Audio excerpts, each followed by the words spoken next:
इस नए वीडियो में फिर से आपका स्वागत है। हमने पहले बहुत सारी चर्चाएं की हैं। अब यदि हम बात करते हैं, यदि अधिक वर्षा हो जाए तो क्या होगा। संसार के कुछ भागों में वर्ष भर वर्षा होती है और कुछ स्थान ऐसे भी हैं जहां वर्षा कुछ दिनों के लिए होती है। वर्षा का समय, अवधि तथा मात्रा विभिन्न स्थानों पर अलग अलग होता है। अत्यधिक वर्षा से बहुत सी समस्याएं उत्पन्न हो सकती हैं। भारी वर्षा से नदी नालों में पानी की स्तर बढ़ सकता है और यह फैलकर बाढ़ का रूप ले लेता है। बाढ़ में फसलों, पशुओं तथा मानव संपदा को बहुत हानि पहुंचती है और जब बाढ़ का पानी उतरता है तो बहुत से जलजीव कीचड़ में फंसकर मर जाते हैं। इस समय बहुत से रोगों के रोगाणु भी उत्पन्न हो जाते हैं जो कई महामारियां, बीमारियां फैलाते हैं। यदि बहुत समय तक वर्षा ना हो तो क्या होगा। यदि किसी क्षेत्र में एक वर्ष या उससे भी अधिक समय तक वर्षा ना हो तो क्या होगा। यदि ऐसा होता है तब उस क्षेत्र के कुओं, तालाबों में पानी की स्तर कम हो जाएगा तथा कुछ तो पूरे सूख जाते हैं। इसे सूखा पड़ना कहते हैं। वाष्पन के कारण भूमि से लगातार पानी की हानि होती रहती है, जिसके कारण मिट्टी सूख जाती है। सूखा पड़ने पर खाद्यान्न एवं चारा प्राप्त करना कठिन हो जाता है। आपने अखबार तथा टेलीविजन में सूखे के बारे में सुना होगा। क्या आप जानते हैं इन क्षेत्र में रहने वाले लोगों को किन किन कठिनाइयों का सामना करना पड़ता है। इन स्थितियों का पशुओं और वनस्पतियों पर क्या प्रभाव पड़ता है। आप अपने जानने वालों से इस पर चर्चा कीजिए तथा विभिन्न तरीकों से जानकारी एकत्र कीजिए। बाढ़ तथा सूखा पड़ने पर अपनी भूमिका पर अपने साथियों के साथ विचार कीजिए।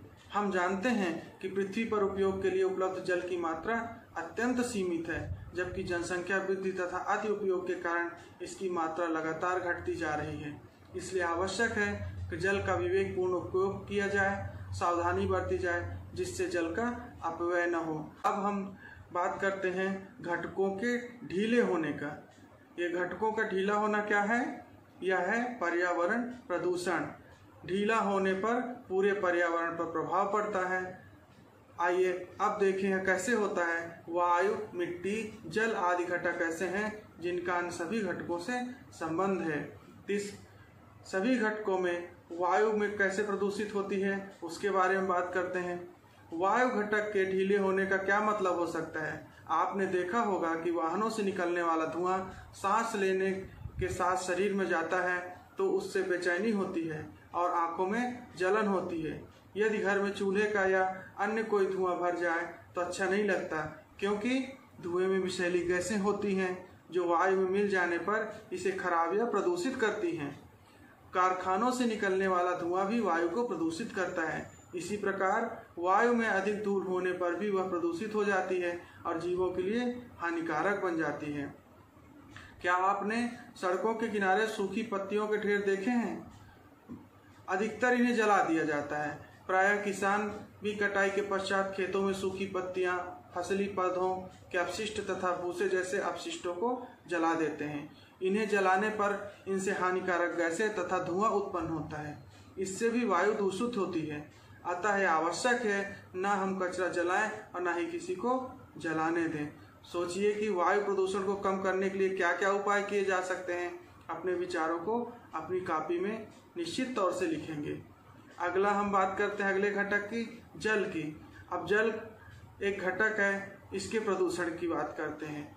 सभी जीवधारियों के लिए जल अत्यावश्यक है। क्या बिना जल के कोई जीवधारी जीवित रह सकता है। सोचिए, जीवधारी के लिए कौन सा जल अच्छा रहेगा, साफ या गंदा।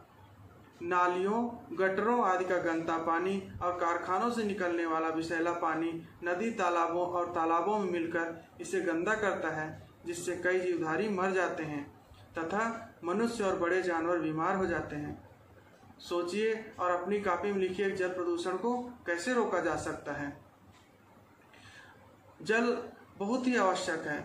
इसको बचाने के लिए एक मुख्य तरीका है वर्षा जल का संग्रह करना। बारिश के पानी को इकट्ठा करना, उसका भंडारण कर बाद में उसका उपयोग करना जल की उपलब्धता को बढ़ाने का एक तरीका है। इस प्रकार वर्षा के जल को एकत्र करना वर्षा जल संग्रहण कहलाता है। इसका मूल आधार है जल जहाँ गिरे वहीं एकत्र कीजिए। वर्षा जल संग्रहण के तरीके में से है भवनों की छत पर एकत्रित वर्षा के जल को भंडारण टैंक में पाइपों द्वारा पहुंचाया जाता है। इस जल में छत पर उपस्थित मिट्टी के कण हो सकते हैं जिन्हें उपयोग करने से पहले नीचे बैठने दिया जाता है। इस जल को भंडारण टैंक में एकत्रित करने के स्थान पर सीधे पाइपों द्वारा जमीन में बने गड्ढे तक भी ले जाया जा सकता है, जहां से यह मिट्टी में रिसाव द्वारा भूमि के जल में पुनः पूर्ति करता है। पर्यावरण का एक मुख्य घटक और है भूमि। अब भूमि प्रदूषण की बात करते हैं। जैसे जैसे जनसंख्या की वृद्धि होती जा रही है उसके साथ साथ भोजन की आवश्यकता भी दिन प्रतिदिन बढ़ती जा रही है, जिसके कारण पैदावार को बढ़ाने के लिए तरह तरह के रासायनिक खाद, कीटनाशकों आदि का प्रयोग किया जा रहा है। इनमें से कुछ रासायनिक पदार्थ ऐसे हैं जिनकी अधिकता भूमि को प्रदूषित करती है और धीरे धीरे उसकी उपजाऊ शक्ति को कम कर देती है। इसलिए खेतों में अधिक से अधिक प्राकृतिक खाद जैसे गोबर की खाद आदि का उपयोग करने की सलाह दी जाती है। अपने आसपास के बगीचे खेतों में जाएं और पता लगाकर उनमें डाले जाने वाले रासायनिक तथा प्राकृतिक खाद की सूची अपनी कॉपी में निश्चित लिखें। फिर ध्वनि प्रदूषण। अब हम एक अलग प्रकार के प्रदूषण की बात करेंगे। आप में से जो शहरों में रहते हैं उन्होंने देखा होगा कि सुबह होते ही सड़कों पर वाहन दौड़ने लगते हैं। वाहनों के इंजन और हॉर्न से तेज आवाज या ध्वनि निकलती है। अपनी कॉपी में ऐसे ध्वनि स्रोतों की सूची बनाएं जिससे बहुत तेज आवाज होती है। लगातार बहुत तेज आवाज कानों पर पड़ती रहे तो इससे मनुष्य के सुनने की क्षमता कम हो जाती है या वह बहरा हो जाता है।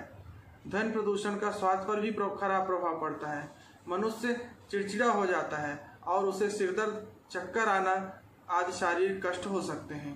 सोचिए और अपनी कॉपी में लिखिए कि ध्वनि प्रदूषण को कैसे कम किया जा सकता है। अब इन सब प्रदूषणों से बचने के लिए क्या किया जा सकता है? वन संरक्षण, वृक्षारोपण एवं वन्य जीवों की सुरक्षा। मनुष्य अपने जीवन स्तर को ऊंचा उठाने के लिए निरंतर प्रयास करता रहा है।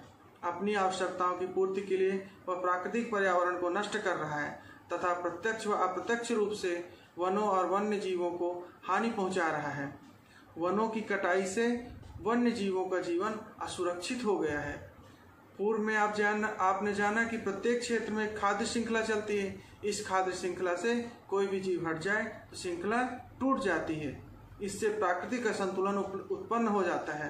प्रकृति में संतुलन बनाए रखने के लिए वनों की कटाई नहीं करनी चाहिए तथा वृक्षारोपण किया जाना चाहिए। वन और वन्य जीवों की सुरक्षा के लिए अभयारण्य और राष्ट्रीय उद्यान बनाए गए हैं। हमारे प्रदेश में कितने राष्ट्रीय उद्यान और कितने अभयारण्य हैं पता करिए। वैसे हमारे छत्तीसगढ़ राज्य की प्रमुख वनस्पतियां साल, सागौन, बीजा, शीशम, बांस, तेंदू, महुआ, सरई, सेमल आदि हैं। वन्य जीव जंतु भी यहाँ बहुतायत में हैं। जंगली पशुओं में खरगोश, चीतल, सांभर, कोटरी, नीलगाय, वन भैंसा, हाथी, भालू, शेर, तेंदुआ, भेड़िया, लकड़बग्गा, लोमड़ी प्रमुख हैं। पक्षियों में पहाड़ी मैना, कोयल, दूधराज, मोर, बगुला आदि प्रमुख हैं। सर्पों की विभिन्न प्रजातियां जैसे नाग, करैत, अजगर, धामन आदि पाई जाती हैं। राज्य के वनों में आदिवासी निवास करते हैं। इनका जीवन पूर्ण रूप से वनों पर आश्रित है। हमारा राज्य जैव विविधता का एक अच्छा उदाहरण है। आज के वीडियो में इतना ही। फिर आगे कुछ नया बात करेंगे जो इसी से जुड़ा हुआ होगा। धन्यवाद।